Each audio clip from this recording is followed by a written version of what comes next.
and welcome back to Valoranting. I do want to cuss. I personally think that is fucking bullshit.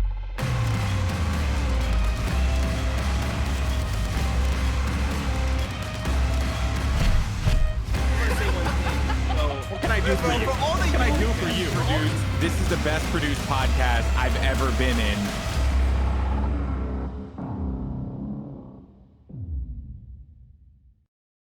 Ladies and gentlemen, welcome back to Valoranting. Again, this week we are joined by Veli and Matt. We are so excited to have this show for you this week. We've had a ton of First Strike action. We've got developer comms, and we've got lots to talk about. We've even got some caster bias to talk about as the I want to save that one. I don't want to give any preview whatsoever. Nope. Well, I want to start with saying, Matt, how you feeling? I'm feeling good until Veli asked why I was on again this week before we started, and I was like, what the hell do you mean? What are you talking about, Veli? At least my internet's working. No, I mean it was a great week for Valorant.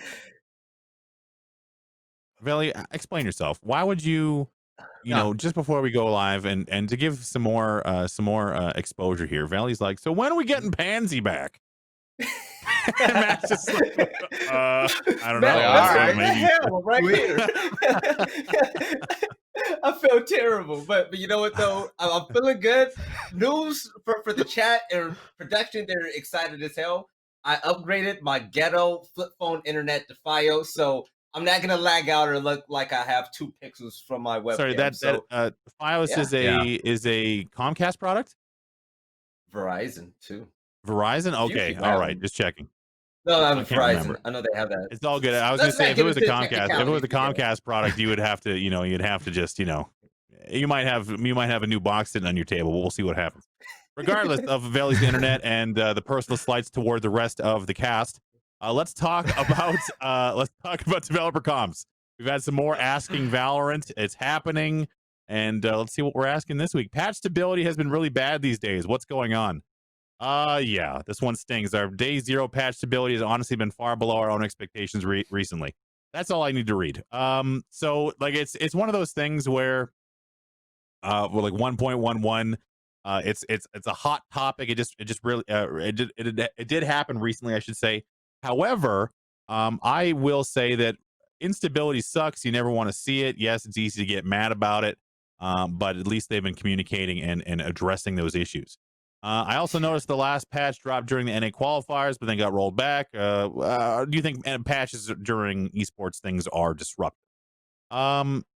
This is going to be a long answer. I'm not going to read it all, but I think it's more so along the lines of them kind of defending the fact that they're trying to trying to stagger the delivery of content so it doesn't mess with First Strike. And realistically, with like the density of the qualifier schedule and all the other things that happen, we covered this last week. Companies, especially ones with esports components, struggle to determine when the best time is to release these patches and that kind of thing. So, and not to mention they have a production schedule that there's a project manager who's like, yeah, I don't give a fuck what's happening. We got to get this shit out the door. So, so I mean, there's a lot of aspects to game development. And esports versus delivery of content is always going to be a struggle. Matt, any thoughts on that? Yeah, no, yeah, you kind of explained it perfectly. Like the way these types of things happen is where you have an esports team who's planning First Strike. You also have another entity who is completely separate from that making the game. I know the people who kind of plan tournaments and whatnot. They pick days and then they probably go to the dev team like, hey, like, can we move something off of this date? And they're like, well, no, we already have this game plan. It just takes a while to get on the same page. I think especially with how fast they're trying to roll out content for Valorant, it'll be some time before they kind of get down the cadence of avoiding some of these tournaments at the start with balance. Absolutely. Veli, any thoughts on the cadence of releasing versus esports scheduling? I mean, they pretty much put it in there, and I saw a little snippet of it where they thought, okay, maybe we can just push this out. It's going to be okay. We told the pros and the competitors early what was happening. We shared the Spark notes on all the updates, but learning lesson. I mean, we can't beat a dead horse forever. Week after week. We shined a light on it last week, and it's just the fact that they learn. They're going to get better at it. I mean, that's pretty much it. they're not bad guys. I applaud it. Respect to them. I agree. I mean, they're and looking at the league side, they have like patches all the goddamn time, like Dude, new content, Oh, yeah. balancing, and similar to Overwatch. Like, I don't think there's no such thing as a tournament being played on a previous patch in League, is there? I don't really know. I don't follow League that closely, but I'm pretty sure all their Worlds matches are sometimes. played on live client, right? Worlds, I believe, like there's usually like some big updates before Worlds, and then like there's like a cutoff of whether new heroes or characters get to be Yeah. played in Worlds. There's usually like a kind of cutoff period of time with a patch. It works the same thing for Overwatch League. Like the playoffs is typically played on a patch that you know about a month beforehand, and then there are Yeah, even it looks like patches we're that go being told. live within there. Rainbow Chat Six is- is the chat- same. You get a quarantine period. Yeah, the only the hardcore people. Oh, look, there's Pansy. We're being told that League is always 2 weeks behind live on tournaments, so at least you have some lead time to mess with it. But you know what? In this case, they've done a very similar thing, non-issue in my opinion. Aside from the stability stuff, which is more of a, that's on them. They have to kind of get the stability stuff wound down, or they have to be mindful of rushing through to hit a schedule. Let's move on. We talked about this last week. That's so right. we They're gonna also be all have- right. They'll be fine. So we have some awesome hidden patch stuff. Let me see if I remember my button correctly. Nope, that's not the wrong button. Oh, shit. Wrong button. Hold on a second. There we go. Hidden patch. We have a hidden patch here. I don't want to play more than 10 seconds of that because of DMCA. So we have some temporary charges for Killjoy, Cypher, and Sky. I really wanted to read this as temporary changes, but it is temporary charges. So temporary charges will be applied for any abilities that are reusable within the round, whether it's to be recast or repositioned. These charges aren't carried over into the next round. So this applies to things like the Killjoy turret, Cypher's tripwires, Sky's birds or something. I don't really know what. The heal, yeah. Yeah, I don't know. I don't know what the cooldown is, but the big one here is the economy implications. So Matt, why don't you talk about that a little bit? Yeah, so in the past, like when you would recall in Cypher's trapwires, you would carry them over into the next round. The change here is where when you pick them up in game, instead of like having the UI be like green for them, they're yellow, they're redeployable, but you lose them going into the next round. So it's actually a big change in terms of economy, because Cypher already kind of costs a lot for a bunch of his utility, where now you have to buy potentially 2 tripwires every single round, even if you live through the round and kind of bring them back into your kit. It just makes these agents a little bit more costly to use. And I don't think we've really seen teams figure out like the economy to like a master level yet, or something like CS where you kind of have a consistent read across all teams on it. So I think we still haven't seen, obviously, with not this patch being implemented in First Strike yet, but really the effects of this on Cypher specifically as an agent. I like it. Absolutely. I like it a lot. Valley, what do you think? I think it's beautiful and it's extremely smart, because I've always had a bias against like drop and forget gadgets on any game. I think that they don't take a lot of skill most of the time, right? You just forget it, and you keep moving and it affects the game. Now, the fact that Valorant made it to where it's like, okay, you know what?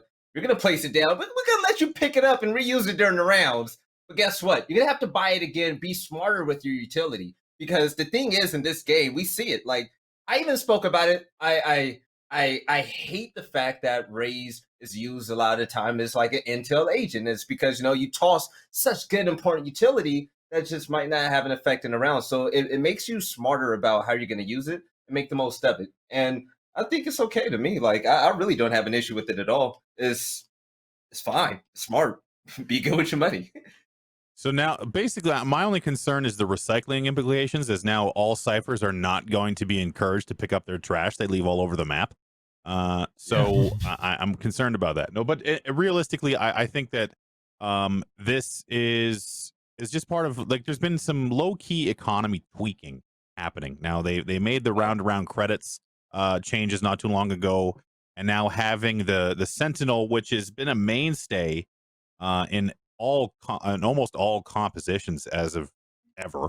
I guess they have to think a little bit more about, to Veli's point, their utility usage and where they place them around the map. But it's interesting to see this in tandem so quickly after that other economy change. So I'm wondering if they're just not happy with the current state of their economy and are making these changes based on that. It's one of those. It's one of those balance. Yeah. It's one of those balance tools that don't get the same shine as like damage or all the other things. It's just one of those like game balance design decisions that are interesting. Do you have any further thoughts on that, Matt? Yeah, if I had to guess, they probably didn't really love the fact that there was a ton of saving going on, being able to kind of carry these abilities into the next round.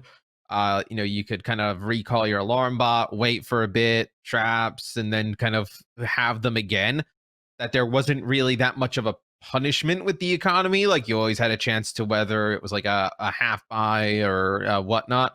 So I think probably trying to get a little bit more aggressive on how people use the utility, how much utility is being used, and then also get a little bit more aggressive with the economy and not really kind of change balance via whether it be affecting like balance on stuff like the tripwires or the alarm bot, different or more aggressive changes there, changes through the economy and how it affects this.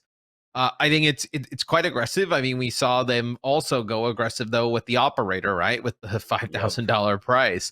Right. I think they're going to go pretty heavy-handed early on, and then kind of scale back as time moves on. But I also think we have to be kind of cognizant of like this is still really early in this game's life cycle, right? Like the way this game is played today is not going to be anywhere close what we see it to be played in 6 months, where I still think Riot probably views the economy and everything in that as a work in progress. Yeah, it's interesting to think of of where they're trying to push the pace of the game in that regard, because the conversation happening in the chat right now is mostly around saving, and nobody from a spectator perspective wants to see a saving situation, because saving is just watching characters hide in a corner for like 45 seconds, we'll say, or 30 seconds, or however long. It doesn't really matter the length of time, but I think they're trying to I don't know. We'll see. I don't really want to say they're trying to eliminate saving, but it kind of feels like a gentle push away from saving. But that's just me. So regardless, they've made the change. We'll see how it affects the economy. And now we get to talk about Sky and Icebox. We'll start likely with Icebox, because that is going to affect everyone, because everyone has to play on the map, and Sky might not be in regular rotation, at least for a little while anyway, especially in esports events. So the 16th, we'll start to see Sky, and then Icebox will be available after the 30th. But already pros are starting to play more on Icebox, obviously, because that is their job. They need to learn the map. And for the most part, it seems that people are not particularly pleased with it. And we talked about this when the map was first announced, and I was really concerned about the verticality and the various ways you'd have to try and call a map, which has multiple planes. And typically in other maps you have heaven. That's where like there's one spot he can be that is above you, and it's there. Whereas in Icebox, it's like there's fucking people everywhere. Like where the hell is everyone coming from? So Nitro, I'm not sure if we have this tweet, really sums up my sentiments on the map. If we're able to pull that up. Regardless, Nitro put a tweet out, I believe yesterday, basically saying that the callouts were, and I will have to look this up because it was just a little bit too perfect. He says the callouts for Icebox so far: close right, close left, right above you, right below you, A and B, which is that is exactly what I expected. Matt, dude, have you? So I've been playing a ton of just ranked in general recently. Every game that Icebox pops up, I get somebody to somebody dodges. Nobody wants to play this map. No. Even on the competitive ladder, it was crazy. I think yesterday I had like Icebox pop up like 3 or 4 times in my queue in a row, and every game somebody dodged it. I think you're seeing the pro reaction of it seep into the general player base, right? Which I don't know what you do. I think like changing maps is one of like the hardest things potentially. But if people are this aggressive about the fact that they don't like it, you have to do something. I think kind of forcing people to play it may probably not be the right decision. Uh, now being said, I don't mind it, but I've also played a ton of it. I've played a lot of just like custom games of it over the last few weeks, kind of leading up to the release. So I don't really mind it that much, but I think newer players to the map, and then obviously just like pros in the scene, just have a strong distaste to it. So I don't know what's going to happen when they're kind of, I don't want to say forced to play it. It'll be in the rotation. They could always just not pick it, or it'll just be the last map. But when we see it in competitive play, I kind of think that Icebox is like the reaction that's coming is, I don't know if it's seeping necessarily, but you can always kind of tell when a community likes a map and when they don't like a map. And even though Nitro's tweet is like a roundabout critical thing about Icebox because of the nature of its design, I would like to lean on someone like a Sean Garris or someone like that who I believe has a talent to really take what you're feeling about a certain thing, especially to gaming, and put it into words, which I'm sure why he's been such a successful guy for so long. I would really love to hear like a high level analytical critique of Icebox and the reasons why. To me, it's the verticality. It's very clearly how many things players can be on throughout the entire map. Like they have a vertical zip line you can joust on. It feels like a CS community map to me. That's where Icebox to me is like Okay. give me a fucking famous one like CS Winter or something like that. I don't really know what the it's what I can't recall. Anyway, Matt, what's your thoughts? the issue is the verticality, and then also the fact that only half of the agents, even less than that, can access the verticality, like the good verticality. Nobody needs kind of the counter to that from the game design side would be like, well, you have like the ropes to be able to access all that, but everybody knows if you're a Reyna and you get on the zip line and you're trying to access the high ground, like you're dead. You're going to die. And then also the fact that real quick. Right, and the fact that it's so large, and the rotations from side to side are so long, it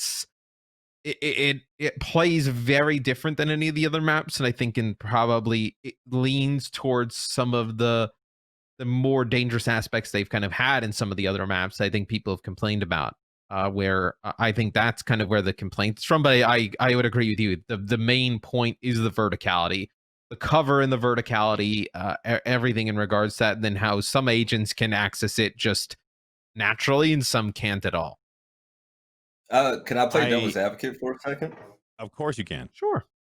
So did they announce that this map was like strictly made for like competitive play? Because if not, like when I look at Icebox, I don't really see a competitive map really. And we have to ask ourselves this question. Okay, like go ahead, Matt, what were you gonna say? Every map is competitive when there's 5 maps. Designed for competitive play. Like, well, every map is competitive. They're not doing 5 maps because of that. Yeah. But the thing is, like, we were playing this game because it was a community, you know. But that's the thing, like, we can't say it because it's 5 maps, like this is what we have, like, yeah, like, but we also have to have this understanding, like, for real, like, we were playing like Ignition series and stuff with 3 maps, playing best of 5s, like, where we're playing this stuff, like, we were playing an incomplete game earlier on, and no one really complained about that too much, but we knew that more was coming. But playing devil's advocate with this, all right, so we're looking at a very young game, an extremely young game, and the balancing is going to be there. New maps are obviously going to come, but every map I don't expect to be competitive. Let's be completely honest. Death matches in the game. Death matches in a competitive game mode. You got Spike Rush and all that. Maybe Icebox could be just a fun little warm-up map for deathmatch. Do I see it being a really strong competitive map? No. But this is the question we have to ask. This is what I wanted to ask before. Do we harp on how this map isn't made for competitive play to ask for a rework and to take their attention and time to rework that map to make it work competitively, which is going to set us back so much more, right? Or are we just going to just cut our losses, say, hey, this map is not really good competitively. Let's GA it as something, or just wait for more maps to come out and see what's going to happen in the future. The map has to be, well, there's going to be a Vertigo. There is going to be a Vertigo map. It's there's There, going to be a there map that no one 100% likes. going to be one. You know what I Yes. mean? It's just going to be that map for now until it's also brand new. It hasn't been seen in competitive. No. Just like Split, Split underwent a bunch of changes. I imagine that Icebox is going to be Split for the next. It's too early. I don't know. Yeah, it's too early Way to kind too of. early. I think what you would probably see is them try and get like the other maps out the door. Because if you had to guess, they're probably more in line with the original maps that they had. Or after seeing the reaction to Icebox, they're probably being altered to be a little bit more like the original maps released. And then if Icebox is still a problem at that moment in time, you would probably see them kind of adjust it, like how CS has taken maps out of the competitive pool to adjust over time in the past.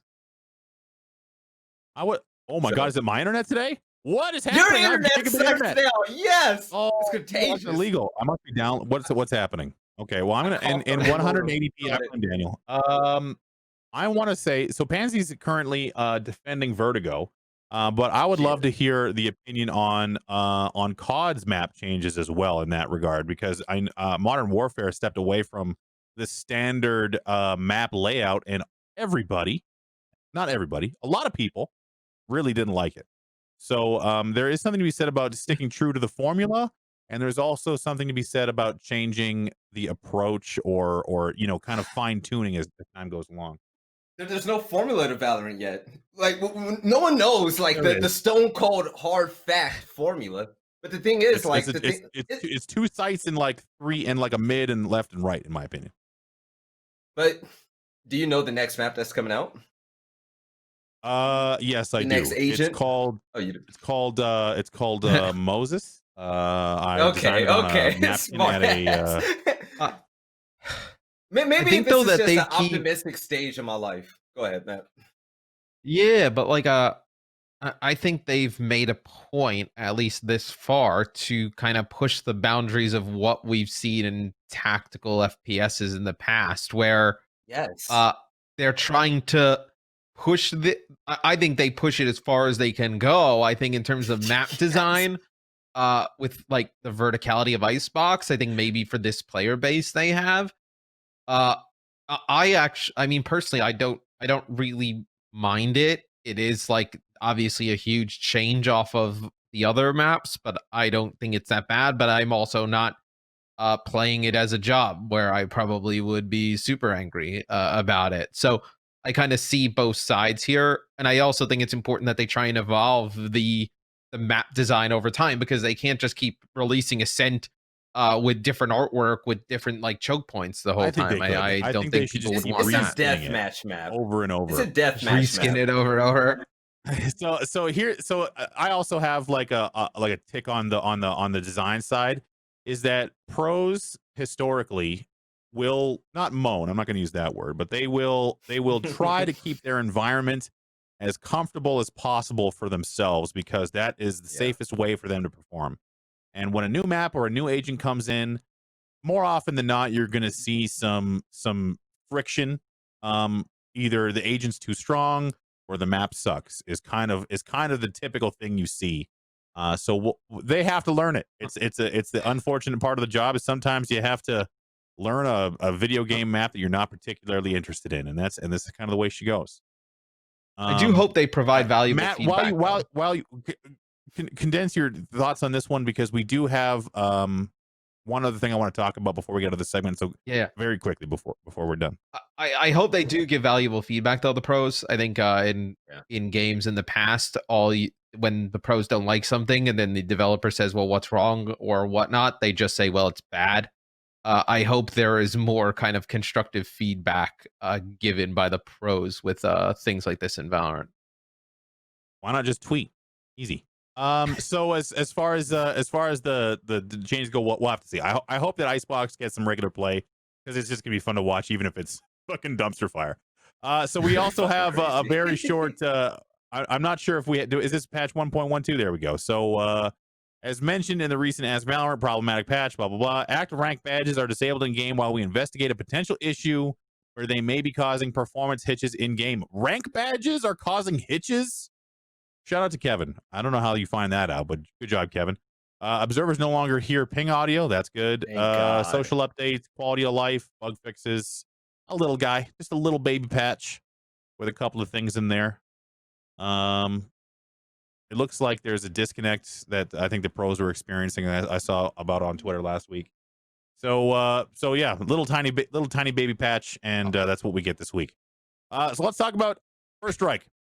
We have more upcoming stuff. Japan is first on the docket. They okay, I missed my. There we go. So Japan is first on the docket. They have their Rage series that we've seen in the past. It's now getting labeled as First Strike. It's coming up soon on the 14th. We also have the Oceania Valor tournament coming as well. This is the Rise of Valor tournament. Again, we've seen them through the beginning and are now making big lists of team names that are not entirely lined up properly, and I'm triggered. So let's see. We also have Korea. We saw this graphic already. Vision Strikers, Quantum Strikers, many Strikers, C9 Korea. These are all the qualified teams. This is more of a reminder because I don't think any of this has started yet. Do we know when the Korean one started? Did you say mini strikers? Well, there's quantity. I mean, there's many. Everybody's got striker in their name. Yeah, we're all strikers here. So yes, those are the upcoming things. So we also have that we're blasting through that because we're tired of waiting for things to happen. We have other things happening, like Ziegler. He was interviewed by G2, who just cannot stop winning. I don't know what Carlos has for people on blackmail, but they're just owning over there. So agent bans was the first topic, and here is a big old block of words, which I'm going to slice into one sentence. Those decisions, I think, are hard to tell when we only have 14 characters in the game. But as we're sort of growing into the future, definitely as we get more characters, it's definitely going to be one of those conversation points where it's like, should we put it in? Should we put in banning? Should we have it in the way for teams to influence one another? There's very little information in this enormous block of text. And to boil it down about agent bans, the answer is maybe. We'll see, potentially. So this agent bans is like an interesting topic aside from and shout out to Ziegler for giving interviews. Like he's definitely got his verbal judo down. But we've seen this in the past. AW Masters used agent bans at some point in the past, the near past, we'll say within the last couple of months. And it was interesting. I don't know about my personal thoughts on agent bans right now because I kind of agree with Ziegler. Not too many agents. I think we need agent depth and closest replacement. Yeah. But for someone who has been around for agent bans, why don't you talk about that a little bit, Matt? You need at least, I think, 20 plus agents to make this a thing. I also think you need agents that kind of cover almost the same responsibility. Like League of Legends kind of has that, where you have a character who, if they get banned, there's one that plays like eerily similar, just like maybe a little bit kind of tailored towards one thing or another. Where I feel like Valorant needs that before they start to kind of really flush out an agent ban system. I almost would rather see more maps and map pick before an agent ban system, to be honest, because I think with the way they're designing maps, that'll kind of set which agents are good in certain scenarios rather than just have them be banned outright. We have our fourth host actually in the chat talking about Cobble. I'm not really sure why you would ever miss Cobble, but anyway, I as far as agent bans, you like Cobble too. You know what? I kind of look at Pansy as like the emo kid who only likes things that bring you pain. Like it's just like one of those things. Like I love Vertigo, I love Cobble, I love Rise Against, those types of things. He thinks out the box. So as far as agent bans are concerned, I just don't think there's enough agents. We need agent replacement level, like Matt just said, where there's an agent that's somewhat similar. It looks like we're kind of undergoing that with agents right now with like Killjoy versus Cypher. I want to say Sky versus Reyna, maybe. I don't really know where Sky would kind of go up against as far as another agent that's already in the pool. Maybe even a Reyna versus Jet. But we just have a lot of more agents. We need more agents for banning. Valley, thoughts on agent bans? Asian bans. I'm thinking the same thing as Matt right now. And the fact, like, you ban Raze, and who else is going to take Raze's spot? That's a significant change in the meta that really hasn't been The solidified demo man from yet, in TF2. my opinion. I never played TF2. I feel bad. What? But yeah, no, I never did. I'm sorry. I'm a late bloomer with PC gaming. I just got my PC like 3 years ago. I'm sorry, Moses. I'm part of the elite club now. But You like asked where Matt said, bring Pansy a is? sport He's map. coming back to replace you next week.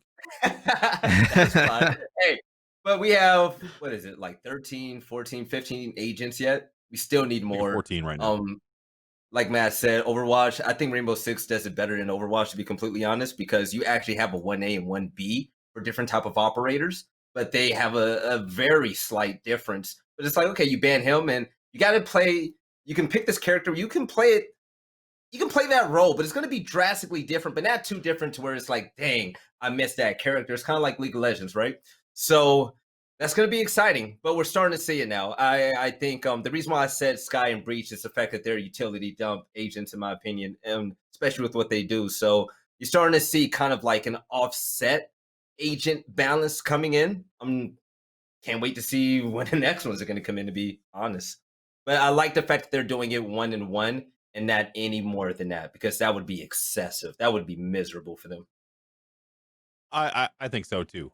So in addition to the agent discussion, there was also the discussion about maps. So this is regarding getting to 7 maps. I'm going to read this because it's smaller than the other one. We haven't really determined yet because we don't have enough right now. We'll be the first to admit it. Right now, we're releasing our 5th map. We have enough, I think, to run a BO5. But we don't have enough for some sort of level strategic positioning of how many we'll have. Okay, they're trying to get to 7 because it's difficult with a veto system. We're trying to accelerate that to now begin to think how many of these is the hardest quote I've ever had to read in my life. Of these would be, or of these we want to carry into our competitive map pool. And then once we get past that, we can begin really thinking if we're going to leave maps out of the competitive map pool, if that makes sense. It doesn't, but they want to get to 7 maps. That's what they're trying to do. God bless them. Whoever did the transcript for this interview, we need an editor ASAP. So as far as the point of the conversation is they want to get to 7 maps. They're at 5 right now, and I want to see the reaction. And we've been talking about the reception to Icebox already, so we've kind of stepped on ourselves. But do you think that the reception to Icebox is going to slow the process or speed it up? Matt, we'll just get a quick answer from you. Probably speed it up.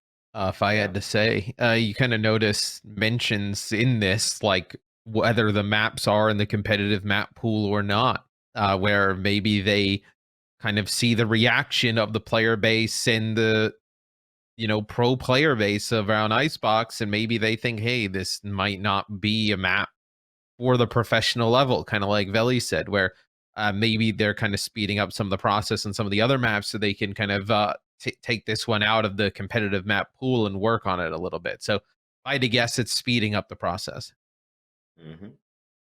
Fair enough. I wonder, and I guess I'll take this question in another direction. Do you think that the next map we see, Veli, will be more of a quote unquote traditional map? Like if we're calling what do we call Ascent? Do we call that not Vertigo, not Nuke? What the hell was the other one? My CS like map Cash train is almost. going hour. Yeah. What's that? It's like Cash in a way. Yeah, Cash. That's the one. Right. So do you think we're going to see another CS inspired quick to market map in the next one? I hope not. You know me though, Moses. I am chaotic, like neutral. Like I want different all the fucking time. So with Icebox being introduced, that's Valorant's way of saying, hey, guess what? We're gonna make something different. And you take your CS aim or whatever over there with the abilities and have fun. Yeah. I want to see them slowly implement, but carefully implement things that sets this game apart even more. That would be special to me. So I hope so. I don't want super traditional. No, bring more, yes, but don't always have it just super old school traditional CS style maps. I don't want to see that. Got it. What do you think, Matt? We're going to see a CS inspired quick turnaround map next time around? I think you'll see something that kind of goes back to the Ascent bind type of playbook. I would say in terms of map design, something they know that is pretty safe within the community and within the player base. I think they'll probably after Icebox's reaction, probably play it a little bit safe on the next one. I think kind of get everybody back on track in terms of loving the map design and the process behind it again. I think they'll probably play the next one safe, but I think like Veli said, you expect them to push the boundaries of what they can do via agent design and map design. So I think it won't be that way forever if it is like that for the next one. Yeah, it's gonna be. I think we're gonna see something soon. I imagine. I don't know. I know there's a schedule, like they have the act chapters, and like there is some sort of like structure for this. I just don't know if it's going to be on the accelerated. I don't know, track. Whatever. I don't know anything about anything when it comes to their internal planning. Take your time and drop quality. Another map soon. That's my high level analysis. We got to get another one here. I hope it's just quality. ASAP. That's it. Yeah. I hope it's Take your time. Whatever. New is good, regardless of if it's good or bad, especially when you're me. So let's talk about caster bias. Okay. Yes. This to me is, I was rushing to get to this topic. I'm not gonna lie. I really wanted to just settle in and have a nice conversation about caster bias, because there's some child out there who stole a TSM jersey off a rack and has been casting Valorant. So do we not have a picture of Simo in his Valorant jersey? How do we not have this?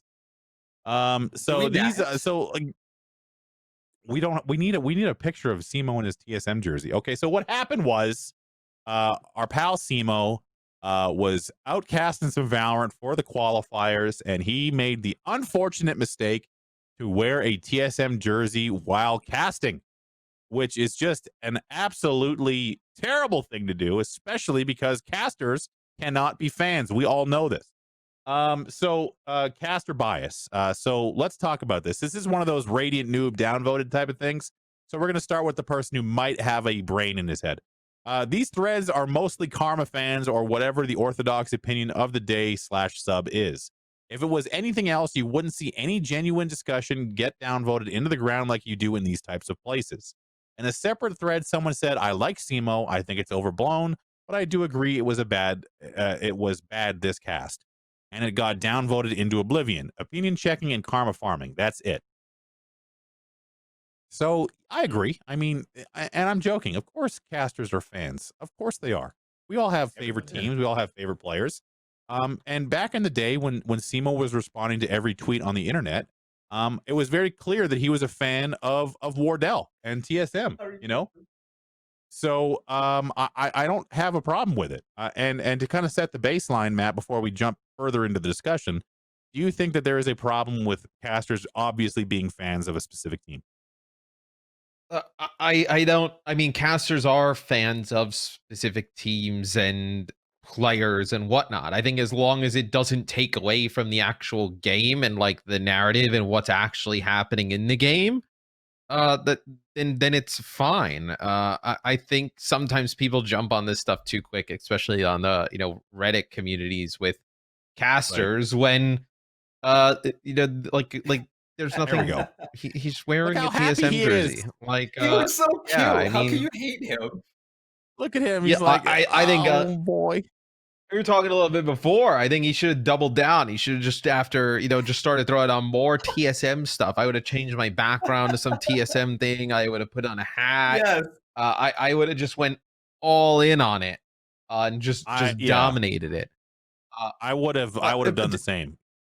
Rookie mistake. People always think there's caster bias, regardless of whether you're completely unbiased or not. They always think that. I wish I had like a Sentinels hat. So I wish I had like a bunch of gear so I could, probably dress up as the people who were madly talking about caster bias, when they're just like waving their Sentinels flag, like the casters are biased for TSM. This is bullshit. Like, whatever. Talking about TSM fans, Moses. Simo is trying his goddamn best to get like a hangout date with Wardell someday down the road to talk about sneakers and just to have Wardell tell him he's cool and all these other things. he's working his, it's about the perks of being a caster. You got to get it where you can. Yeah. Let's move on to the next whatever you want to call this blurb. I actually have no problem with casters having a bias as long as they are open about it. It adds emotion and energy to the cast. See almost every melee caster for Mango. What I do dislike is when the bias makes the casting quality worse. I don't want to hear your fanboy excuse for why your favorite player is doing so poorly. I want to focus on the match and the exciting action that happens. Don't tell me about how Wardell didn't get enough sleep last night or how Twitter isn't fair to him. Just say, wow, Wardell choked a fat one. You hate to see it, and go on with the cast. And now I'm going to inject another opinion before we get to this last one, which is casting is almost entirely improv. You are taking something that is happening live in front of you, channeling it through your brain, and then trying to make it interesting and story based for those who are seeking entertainment and color to just watching action on a screen. Casting is a nuanced thing. Everyone has a different style. Everyone has different biases, whatever you want to call them. And some people are triggered by different things when it comes to getting excited or to getting upset. One thing that I learned very early on in my casting career is that you cannot say everything that you're thinking, because most of the time it's not going to work out properly. You have to be able to filter yourself and kind of do that. So most of these people that are critiquing are sitting at a computer thinking of what their critique is, typing it out on a keyboard, reviewing it briefly, and then sending it, which is very different than having to do it live on the spot. So what I would love to do is take some of these guys, and you know what? Let's go to the next one really quick here. While we go, I want to see this last one. I know you want to cheer them up. It's gonna propel me. It's gonna propel me forward. Is it just me, or are some of the casters extremely biased towards some teams? Isn't their job to share and analyze what is happening in the round? TSM Simo literally simping hard for Wardell and the TSM boys. I like TSM. I like Sentinels too, but blatantly wanting them to match up in the tournament is wrong to say for a caster. What's awesome are all these upsets and the developments of this young scene for Valorant. At least Simo changed his jersey for the second map. So here again is a person, if you were to put him on a stand and say, read this piece of paper out loud to about 10,000 people, they would shit their pants. They would shit their pants because most people wouldn't have the ability to even get the courage to walk up to the microphone. So in my opinion, for these people to come out and say all this horrible shit about our boy Simo, TSM Simo, yes, he's simping for Wardell. Of course he is. He's a young lad who's easily impressionable. Okay, but of course we want to see a TSM Sentinels matchup.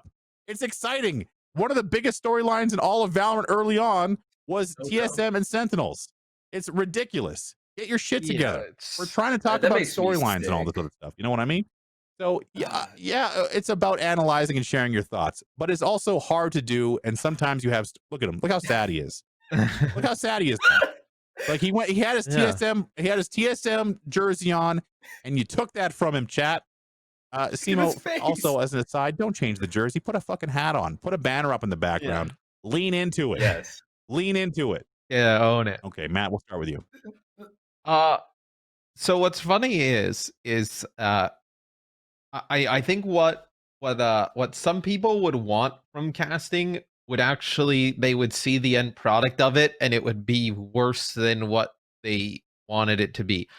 Like when people say like, well, I just want the casters to do play-by-play and then do the analysis, it would be so dry and it would just lack just enthusiasm that it would just not be a good broadcast. Like I think what people don't realize is that like a lot of casting is like entertainment, right? Like it's trying to entertain the audience that's there, obviously provide context to the game, add to it, but a lot of it is entertaining the people that are there to watch.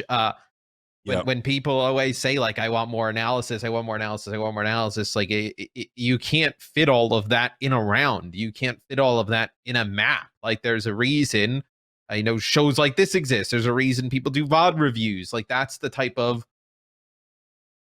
moment for that type of content. Like, and to kind of be angry that somebody would want to see two of the most recognized names in the game go at it is kind of just an odd stance to take. Right. And I think it just kind of sheds a light to people don't realize how difficult it is to cast. They think it's just kind of turn the camera on, get the game going, and then just talk about the game. Like there's a lot more that goes into it than that. And honestly, like Reddit's always kind of getting this type of thing.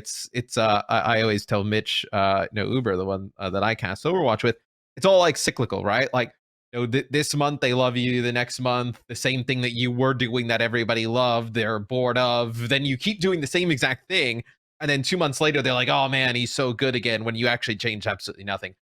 So I think it's just Right.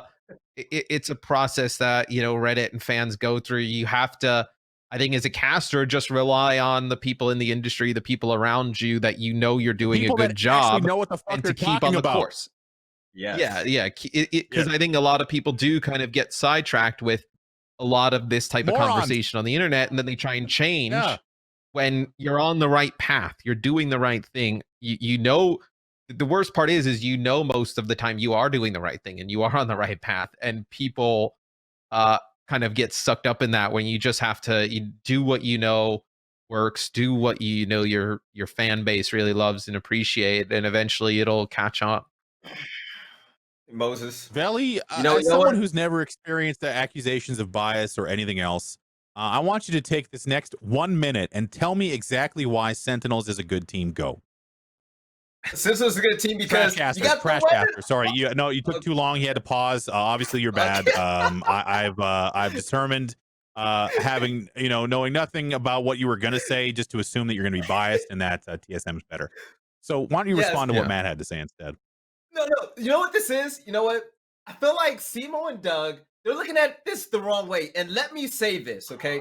I love every piece of talent that has been a part of this Valorant journey so far. But I will say this, that the charisma that Doug and Simo gives me is amazing. I love it. They make me excited during their casting, right? But the thing is, Simo and Doug, you made a rookie fucking mistake, okay? And we've all been there before. You took the jersey When I first joined Rainbow Six, right? When I first joined Rainbow Six, guess which fan base didn't like me? They called me biased. TSM. Look what Thorin says.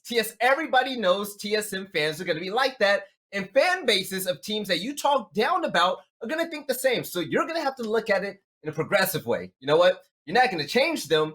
Change who you are to complement the product better. Now, what I did, I never really predicted TSM in my game to win, right? In Rainbow Six. And the fans started catching on. Oh, Veli hates TSM. He hates them. So you know what I did? And I upped it, and they loved it. I started making fun of them on stream during my predictions. I said, y'all already know I don't think TSM is going to win. And I started rallying off on what's going on. So that's one thing. You know what? Like Matt said, like you said, Moses, from the fucking hat, and you own it. Become that character, because that's going to elevate you to the next level. That's what great talent do. And you're young in this. You're going to learn it. You're going to be spectacular in the future. So learn from that. Also, what I want to say is, you know what? Fuck the Twitch chat. I'm going to let you know now, the people that are cutting your checks, they don't look at the Twitch chat. The people that are cutting your checks, they don't give a fuck about what people say on Reddit, because they know which talent are going to be successful or not. That's why they're in those positions, especially higher up in esports. So don't worry about it. You're going to be all right. Just be you. And most importantly, have fun. If you're trying too hard to please people, you're going to fail immediately. Do what you know is best and just have fun with it. Because if you have fun, everyone else will. You know what the best part about being on a show that has ranting in the title is? I get to say outlandish shit. They're definitely not going to cut you checks if you keep doing shit for free as well. So as far as the bias shit is concerned, shut the fuck up, chat. Okay, I think that's the one I typically go to. Not you, chat, but the typical chat out there. Most people can't do this job, and bias. It's part of weaving stories. And most of these people couldn't read a sentence off in a McDonald's drive-through versus casting a live broadcast in esports. So anyway, so as far as that's concerned, shout out to my pals Simo and Doug out in the chat. Of course, Pansy as well, who I consider a former friend. So let's move on. Let's move on to the next topic. I really wanted to skip down to the banter one, but I didn't want to upset Ian, so we're not going to do that. So let's talk about EU. EU First Strike is currently on. Never mind. I'm going to do a break first instead. We're going to go to a break instead. We'll be back in 3 minutes to talk about First Strike and more banter on Twitter, which is more exciting than you could ever imagine because the boomers are standing around the fire talking about what the pros are saying on the internet. So in 3 minutes, we're going to talk about that. We'll be right back.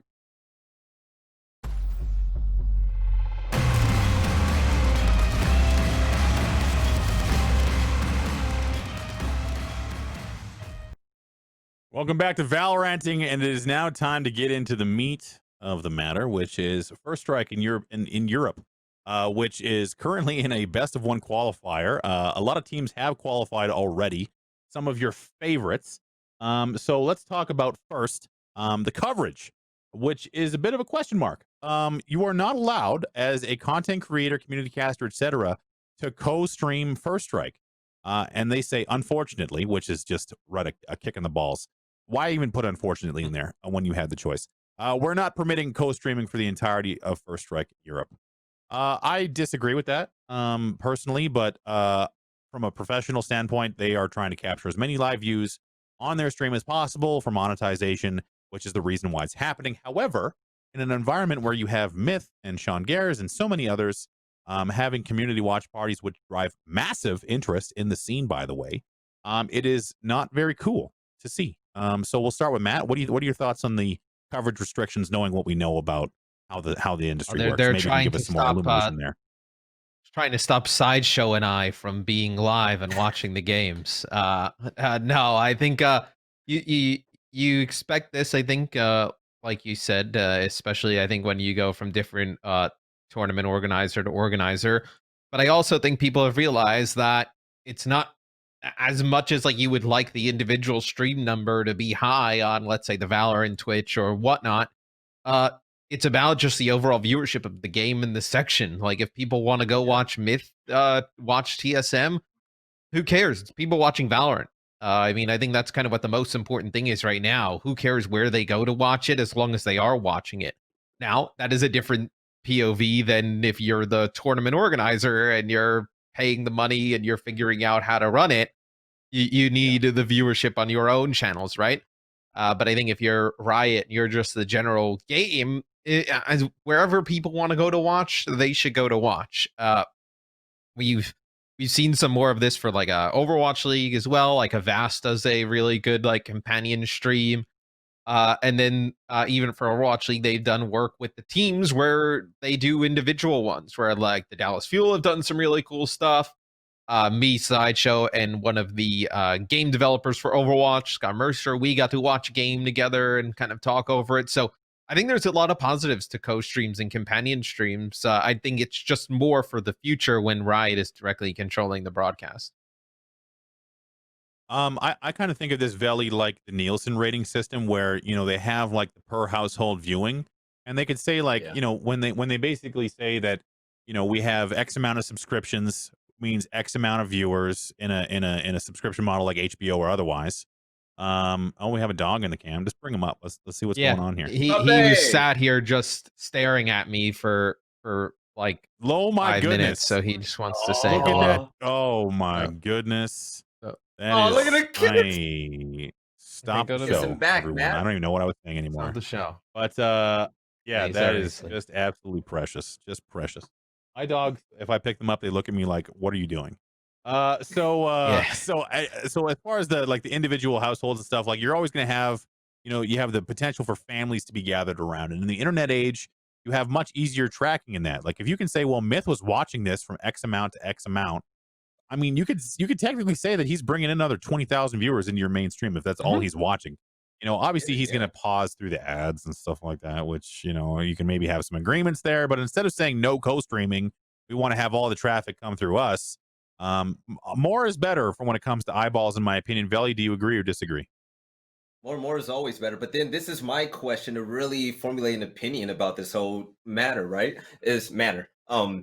Dang, I can't talk today. But the thing is, I don't know if the TOs are putting in bids for these tournaments and if they're paying for it, and for that to have an agreement, because we're seeing big sponsors come in for these TOs as well. I saw Bach with like Giddy Bags and Dunkaroos and stuff like that. So who knows how much money they're getting to run that. And I'm gonna be honest, if I'm running that event, then screw y'all. I'm gonna make this qualifier the stream for me. Let's go. But that's just gonna have to be on Riot though. And I don't know like what's happening behind the scenes. So it's like I'm desperately looking for more knowledge about this. It's different. Yeah, I kind of hope that they move away from the more restrictive processes in that way, and again, kind of allow people to actually to actually co-stream and do all this other stuff.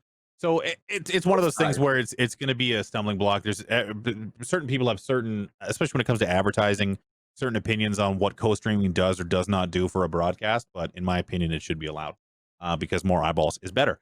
Let's talk about the format again. It is a best of one. EU specialty. It's the old EU specialty.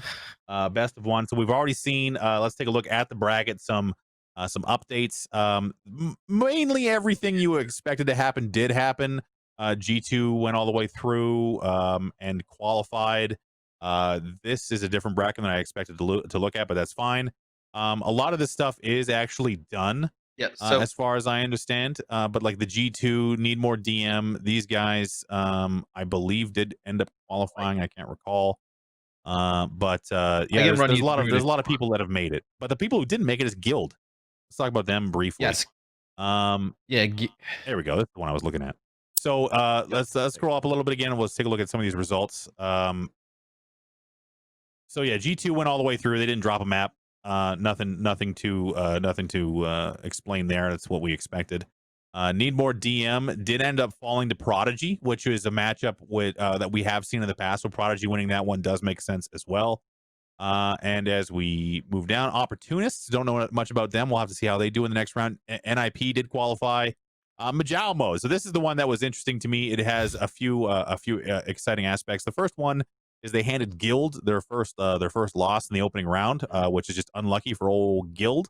But Majal Mode has Tamu on it, as well as a guy named Sadovnik, who I believe is a former PUBG player. And believe me, I have a radar that pings anytime someone from professional PUBG shows up anywhere.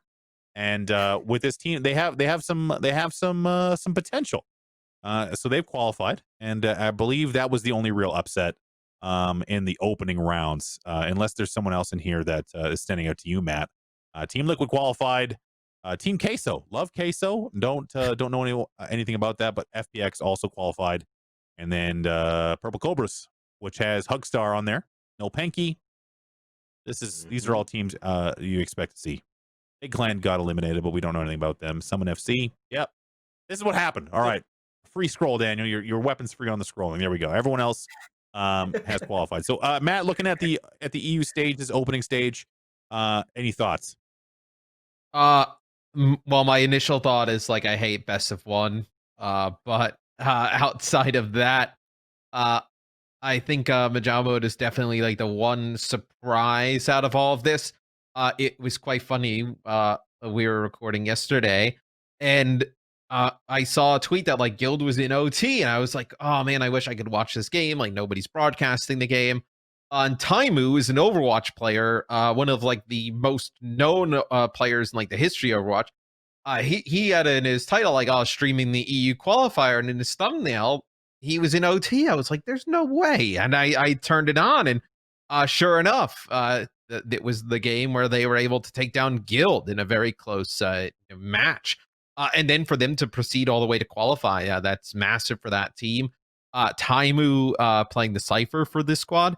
He has incredible aim. I mean, that's kind of what he was known for at the beginning of the Overwatch scene. Really, he picks up games really fast, but his aim on specifically like his McCree Widowmaker was like top in the world at one point. So you expect him to be a pretty strong player in Valorant. Didn't expect them to come out and have this big of a performance in First Strike, though. I'm excited to see it. EU to me is one of those things I always view at a distance. Like if there's an interesting matchup, I'll go back and watch it. Mainly because I can't get out of bed. But aside from that, I think that there's not too many surprises.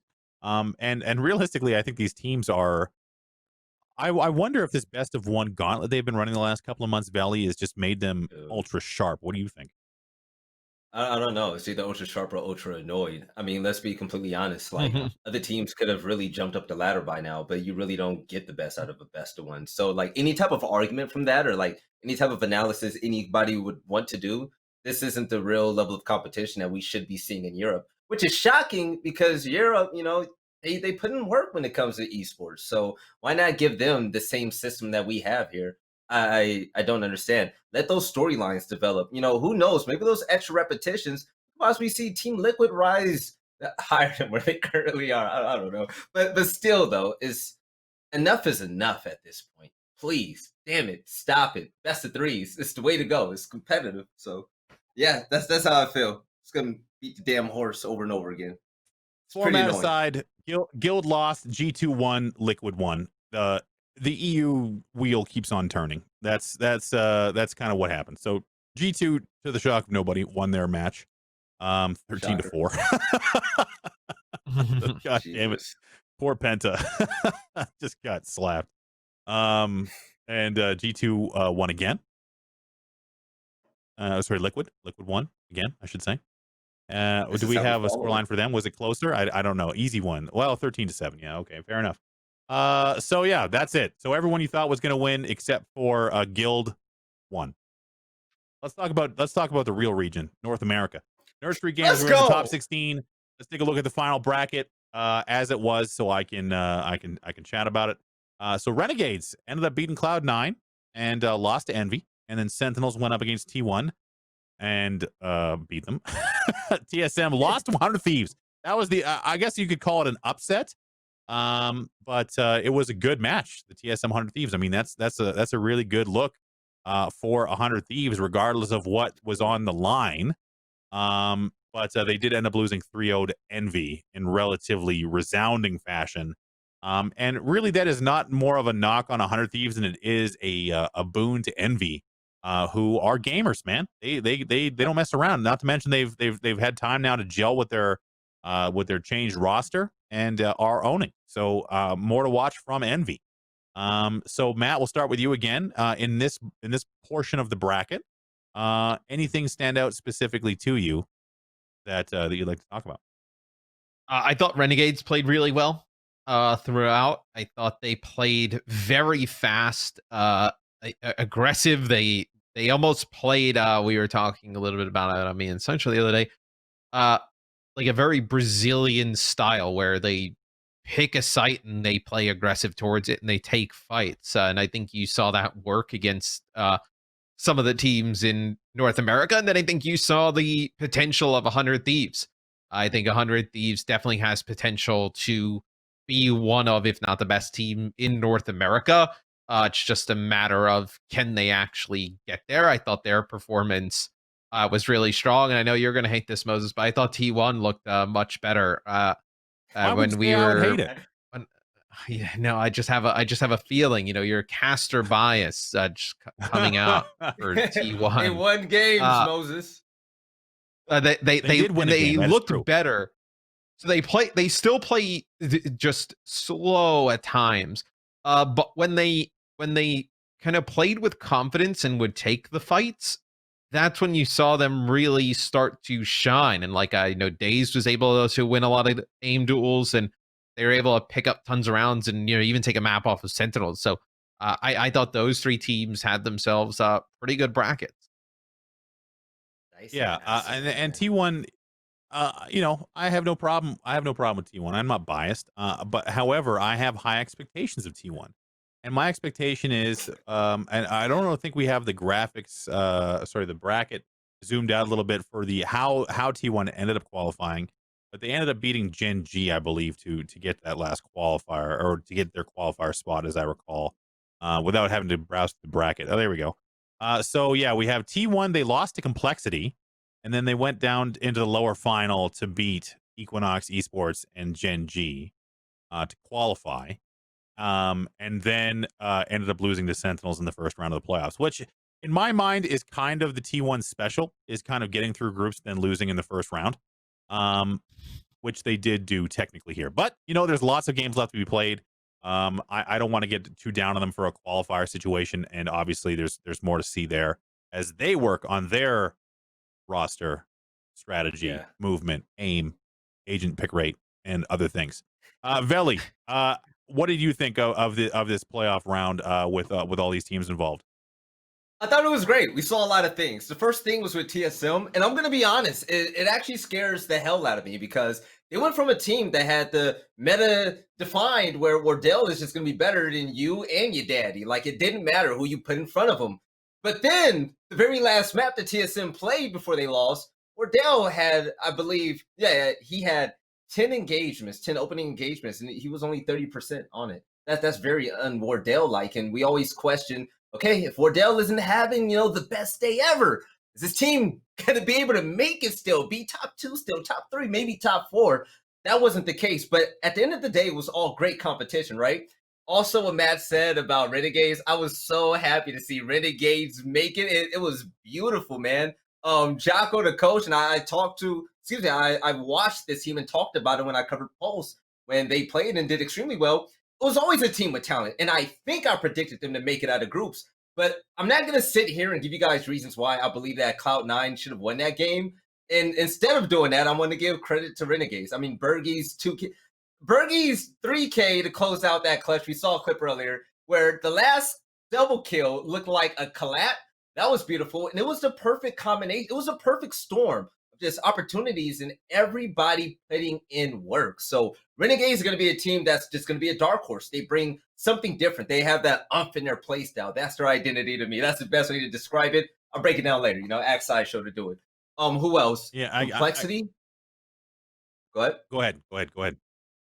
Oh no, I was gonna say, Complexity. I was shocked they did well, but yeah, that was it. I'm sorry, I lost my train of thought. Go ahead. No, it's all my good. brain just I goes think everywhere, Moses. I'm sorry. Complexity is a good story out of this too, and I apologize for interrupting you, but I was looking at TSM's stat lines, and really, I don't think that it's the Wardell show nearly as much as it used to be. It's not, I really no. do believe that Drone and Sabrosa are So just good. as important to that team as Wardell is. And that's just just looking at the stats, obviously. So we talked about complexity. Go ahead. And I was going to say, Veli, we talked about complexity. I want to talk a little bit about Cloud9 as well. Cloud9 to me was the team that we always are always watching one way or the other. They did 2-0 X set, and they did beat 100 Thieves. So Cloud9 did qualify. They did lose to Renegades earlier on in the playoffs, but sorry, later in the playoffs, I should say. They lost in the close qualifier, group stages.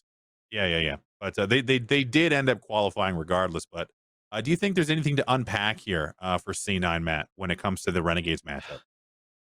Well, I think what you look at with C9 and TSM is there's so many teams that are well-rounded and pretty explosive right now. When you look at, like, obviously Sentinels, you look at now the rise of Envy, the rise of teams like Renegades and Complexity, 100 Thieves, everybody kind of can make those explosive plays and make plays happen. That now with C9 and TSM, it puts a lot of pressure on the players outside of Tens and Wardell to be able to make those plays. I think we've seen with Cloud9, like Mitch on the Killjoy has played really good as of late. Relics had a good tournament on the Rays, but against a team like Renegades, it still wasn't enough. So what do you do when we come back into the next qualifier that C9 will be in?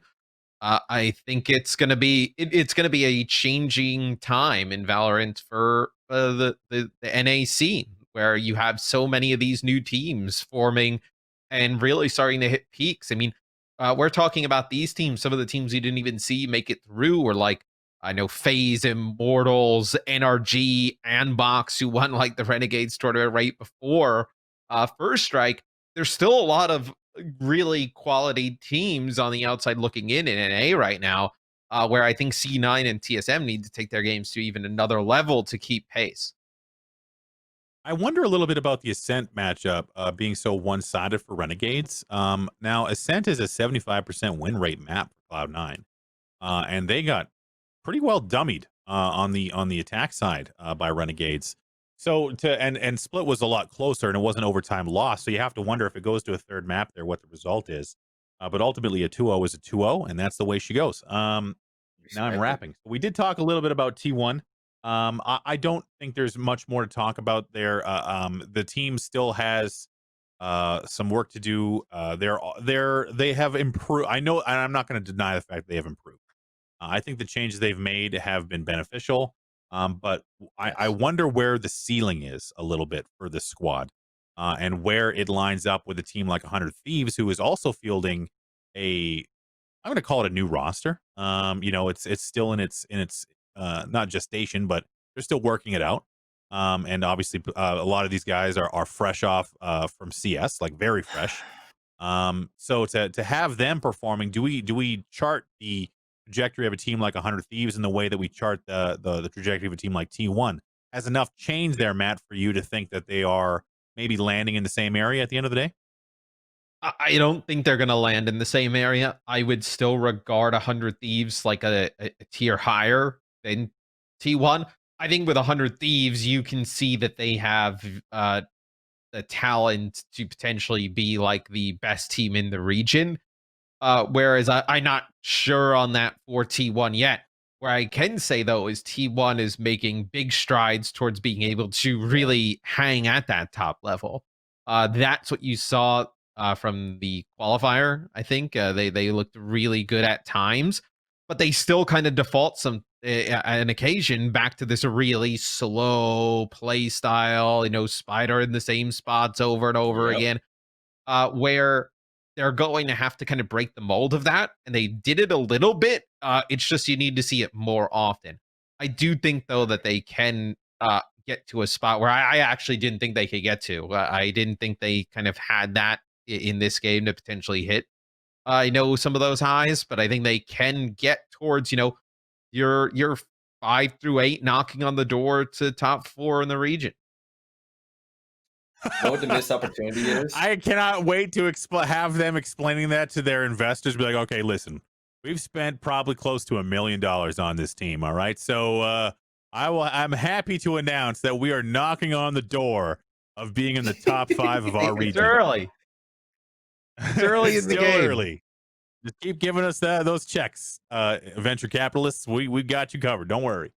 So shout out to Metro Boomer, the local T1 fan in the old Chatterino. Always good to see at least one guy, on the side of the road spinning a sign that says T1 on it. So we have we didn't talk about them yet, but we have Sentinels as well, and there's not a lot to talk about. They won all their matches and qualified. Who would have thought? So I guess the biggest question around Sentinels has more been, do they actually give a fuck of what's happening around them? Do they are they aware of the fact that they're playing in competitive matches? Are they still drunk on White Claws? Who knows? But they won. I do believe they dropped a map to somebody, right? Did they not? I think they dropped a map to who? Sorry, T1.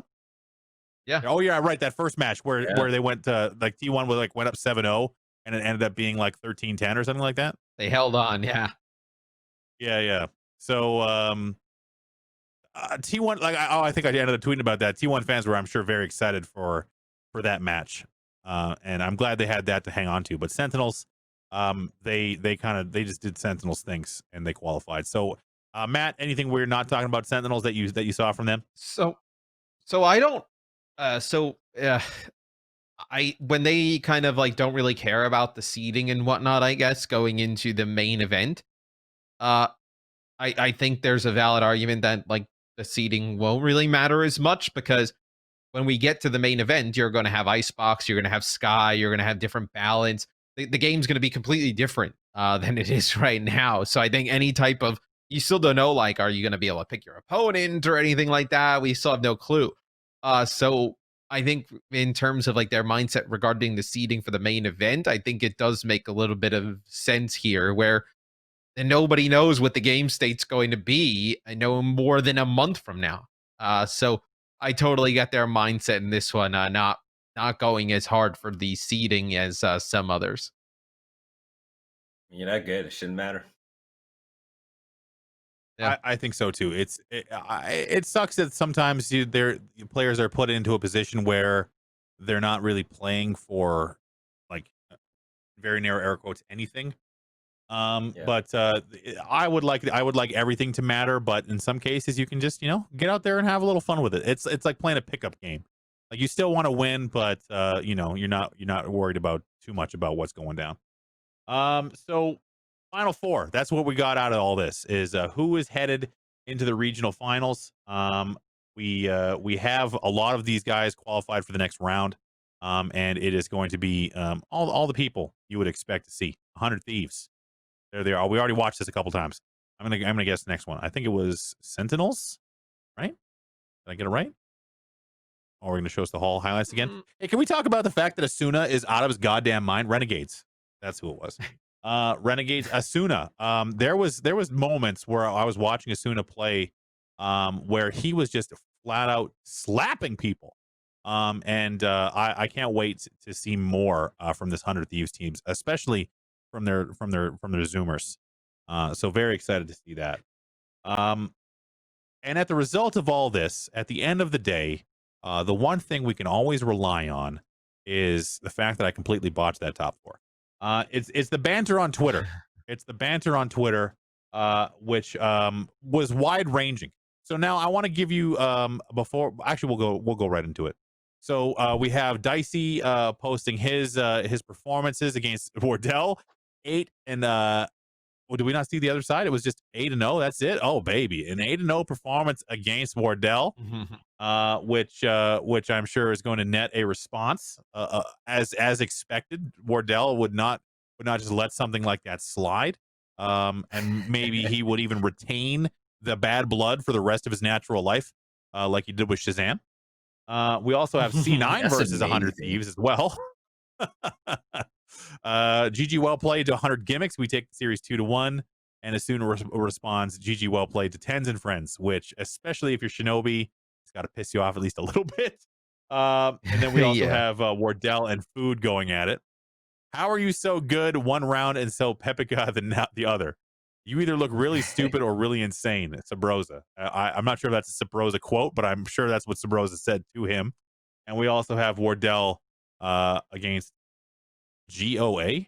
Oh, I see. Go A. Yeah. So I imagine this was a reference to Renegades. Go A, go B, go A, go B. And awesome. That was it.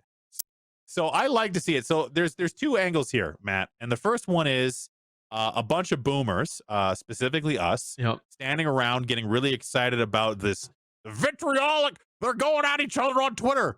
And then there's everybody else who realizes that they're having some playful bullshit on Twitter, and that's all it is. It really means nothing. They're just trying to get a response, in my opinion, but it's fun to talk about. Yeah. What are your thoughts? Oh, this stuff's great. I mean, this is kind of what made Call of Duty esports thing it is. Just players going at each other on Twitter, Twitch, like wherever. We all know these players are friends, right? They're all in the kind of same circle of professional players. It's just friendly banter. I think sometimes like the fans and the community take it more serious than the players do. I feel like at times. Yeah. Ellie, any thoughts? I think it's amazing. It's amazing. The fact that you have a young esport where you have an outspoken piece of talent known as Wardell popping off all the time, making fun of people. It adds entertainment. Imagine football, basketball, or any sport out there where everyone was just gentlemen. It's boring. There's going to be no storylines. But because of this now, when Wardell goes against Dicey again, if Wardell drops a picture, it just adds so much more content to the scene. Helps the esports scene, helps the content creators, it helps everyone out. So I'm a fan of it. Keep going. Talk shit. Talk all the shit you guys want, crack jokes. Keep it going because you guys don't know, man. Coming from Gears and also seeing the evolution of that in Rainbow Six Siege, it propels everyone forward and it makes your brand worth so much more. So smart. I think one of the undersold aspects of where we are right now in Valorant is the parity aspect and how so many teams are good and are and I'm glad we've kind of moved away from the Sentinels dominance storyline that we had there around the FaZe Invitational and what have you. So to have parity and to have level competition is always going to lead to an environment where people can freely trash talk each other because there is no clear best team. And even though everyone and as they should think they're the best, that is the reason why Twitter banter is always so exciting. So obviously we have more First Strike stuff coming down the pipe. We are all eyes forward to the regional finals, which are happening in early December. But we have an absolute shitload of Valorant games coming up over the next couple of weeks in all regions. The density of the qualifiers leads us to have something to talk about every single week, which I personally am blessed for. In the same way, I'm blessed to have Matt and Veli joining me on this fun show. Sweet. And I hope to have them back next week as well, except for Veli, who has been replaced by a bag of hockey pucks. So we do we do have some thanks to give here, and the first one is, of course, the Do Not Peek. You can follow us on Twitter, Twitch, and YouTube. Make sure you're following us there. You can also find the podcast anywhere podcasts are available, and you can catch us every single Tuesday at 11 a.m. Pacific. So, Matt, any final words for our audience or for yourself? No, it should be another exciting week of Valorant. I think I'm very happy we have all of these tournaments. I also know we're fastly going towards like the middle to the end of them, so I'll be sad once they're done and there's really not much around the holiday time. So I think just enjoy the Valorant we have right now. Soak it all in. Try and watch as many games from each region as you can, because once we start to get into the later end of the year, it's not going to be as frequent as this. Absolutely. And I'm not dreading the holiday season, but I definitely know that's going to be a very quiet time for all of us around here. Dry time. Yep. Very dry. Dry and cold and shitty, like winter is. Veli, how about yourself? Yo, next show, I hope we talk about it. I'm gonna beg the producer to make it a topic, but I just want to give a shout out to all the teams with team changes that have progressed like Envy. It is fucking insane how much better Envy has gotten. But yeah, next week, or whenever I'm on the show again, because I'm not gonna be here next week, I hope to talk about that. And I just want to say I love you guys. I hope you all have a great day, and thanks for having me back. Absolutely. You asked why I was on the show, and then you're not even gonna be here. I'm sorry, man. I'm moving. I'm going to Cali. Oh, okay. Well, you're moving to California as well. There you go. I thought you were moving. I'm running away from the snow. Running away from snow, and Vegas. He's trying to get closer later. to me. He's doing like a chess move to eventually move to Vegas. He's doing like the night. He's like doing the night to before. Recently, I've been watching the Queen's Gambit. My mind is filled with chess now. I'm a high level player now that I've seen that. It is good, actually. Yeah. As much as I'd like to talk about various Netflix specials, we're going to call it there. Thank you guys so much for watching, and we will see you next week, Tuesday, 11 a.m. Pacific, for more Valoranting. We'll see you then.